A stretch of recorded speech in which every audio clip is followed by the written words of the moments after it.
আসসালামু আলাইকুম।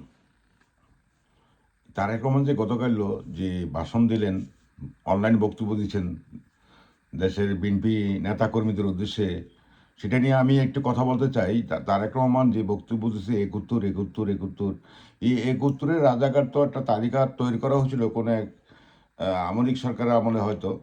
সেখানে দেখা গেছে যে ২০০০ যে রাজাকার ছিল বাংলাদেশে ৭১-এর যুদ্ধে, তার মধ্যে হাজারের উপরে রাজাকার এলো আওয়ামী লীগে। বিএনপিতে কয়েক শত, মাত্র ৩৫ জন রাজাকার এলো লিস্টে আসছে, সেটা হলো জামাতে।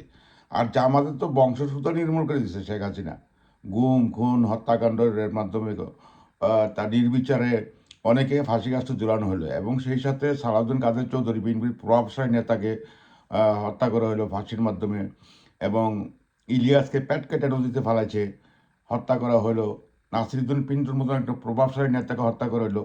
আর বাংলাদেশে বিএনপির বিরুদ্ধে, বিরোধী দলের বিরুদ্ধে ৬৮ লক্ষ মামলা হয়েছে। মানে মোটামুটি বাংলাদেশের যে জনসংখ্যা আছে এর মধ্যে ৫% ছিল শেখ হাসিনা আমলে আসামি। তো সুতরাং বাংলাদেশে যে এই যে একটা ম্যাচাকার হইল দীর্ঘ ১৬ বছর শাসনামলে, সেই ম্যাচাকার কিন্তু আপনি বিডিআর হত্যাকাণ্ড, তারপরে শাপলা চত্বরের হত্যাকাণ্ড, তারপরে ফাঁসিতে জুলাই হত্যাকাণ্ড, গুম খুনের মাধ্যমে হত্যাকাণ্ড, এই ব্যাপারে কিন্তু তারেক রহমান সাহেব একটু মুখ খুলে নেয়। আর দ্বিতীয় ব্যাপার হলো আমরা যে এখন মিডিয়াতে কথা বলতেছি, এবং আমাদের যে নেত্রী খালেদা জিয়ার যে সুচিকিৎসা হচ্ছে, বিদেশে যাচ্ছে, লন্ডনে আইতেছে যাইতেছে, ওনার জোবায়দা রহমান যে দেশে আসতেছে, সেটার মূল নায়ক কারা ছিল? জুলাই আন্দোলনের ছাত্র জনতার আন্দোলনের মাধ্যমে আমরা ফেসিবাদ স্বৈরাচার খুনি হাসিনাকে বিদায় করতে পারছি, ইন্ডিয়াকে বিদায় করতে পারছি। কিন্তু অত্যন্ত দুঃখ পরিতাপের ব্যাপার, জনাব তারেক রহমান সাহেব গতকাল টেনে আসলেন ১৯৭১ সালে সেই রাজাকার নিয়ে। তো এটা তো জাতি ওনার কাছে আশা করে নাই। উনি না দিছে কোনো বক্তব্য বিডিআর হত্যাকাণ্ড ব্যাপারে, না দিছে শাপলা চত্বরের ব্যাপারে, না দিছে যে আলেম সমাজদেরকে হত্যা করা হয়েছে তা ব্যাপারে।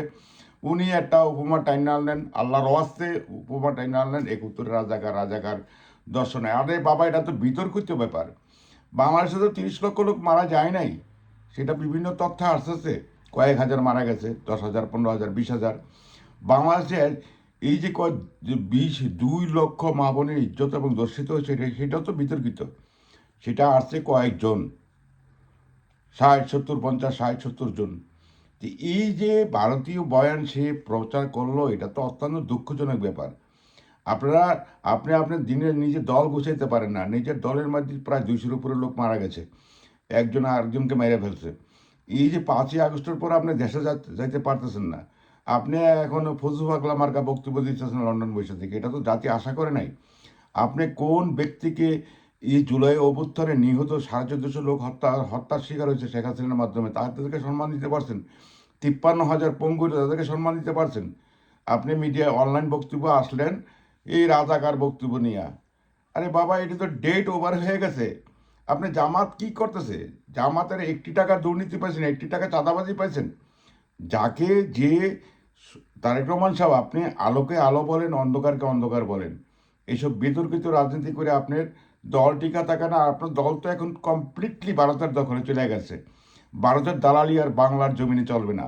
১৯৪৭ সালে এই দেশ ভূখণ্ড, পূর্ব পাকিস্তান হচ্ছে মুসলমানদের কারণে, সংখ্যাগরিষ্ঠ মুসলমান ছিল, এবং ৭১-এ ভাইয়ে ভাইয়ে লড়াইয়ের কারণে দেশ সেপারেশন হয়েছে।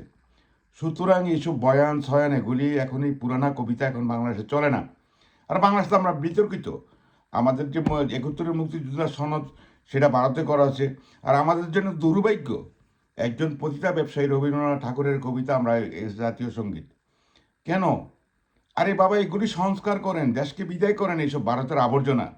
তখন আপনার নেতা কি এর ৭১-এর একটা বয়ান নিয়ে আপনি এখানে অনলাইন বক্তব্য দিচ্ছেন, এটা অত্যন্ত দুঃখজনক।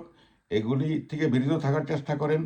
আপনি অ্যাকচুয়ালি ভারপ্রাপ্ত চেয়ারম্যান, আপনি নিজেকে দাবি করেন, কিন্তু আপনি এটার যোগ্যতা নাই।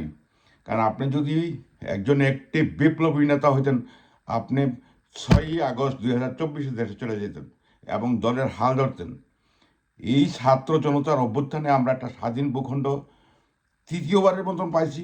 আমরা কথা বলতে পারি, সংগ্রাম করতে পারি, সবার ইচ্ছা ব্যক্ত করতে পারি, সেটা আল্লাহর কাছে শুক্রিয়া। এই জামাত রাজাকার নিয়ে বক্তব্য দিয়া নিজের দলটাকে ধ্বংস করছেন, সব হিন্দুস্তানি রাজাকার হলো আপনার দলে। এই ফখরুল বলেন, সালাউদ্দিন বলেন, শামসুজ্জামান দুদু বলেন, মির্জা আব্বাস বলেন, এই হিন্দুস্তানি রাজাকারের কারণে, সুযোগ সুবিধার কারণে শেখ হাসিনা দীর্ঘ 16 বছর এই দেশে রাজত্ব কায়েম করছে। গুম, খুন এবং সেনাবাহিনীর মতো হত্যাকাণ্ড সে ঘটিয়েছে। এটা আপনার স্মরণ রাখা উচিত। এই রাজাকার রাজাকার বক্তব্য নিয়ে অনলাইনে আসেন না। সুতরাং সাবধান। বাংলাদেশ জিন্দাবাদ, ইনকলাব জিন্দাবাদ।